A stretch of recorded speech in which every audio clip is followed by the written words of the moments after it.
Saya pernah tanya ramai orang dewasa satu soalan ni tahu.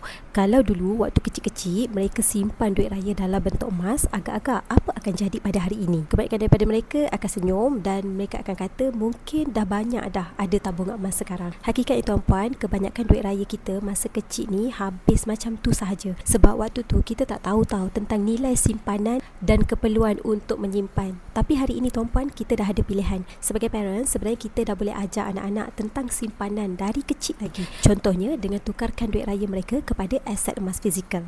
Setiap kali raya, setiap kali dapat duit belanja, tuan-puan boleh minta mereka untuk tukarkan simpanan tersebut kepada aset emas. Ianya bukan tentang jumlah yang besar, tetapi lebih kepada tabiat untuk menyimpan. Simpanan emas ni secara tak langsung, kalau kita perasan, nilai dia naik dari tahun ke tahun, dari masa ke semasa. Dulu tuan-puan, pada tahun 2000, harga emas untuk 1 gram adalah sekitar RM35 sahaja. Waktu tu kita kata mahal. Hari ni tuan-puan, dah tahun 2026, 1 gram emas yang sama, nilai dia pernah mencecah RM764.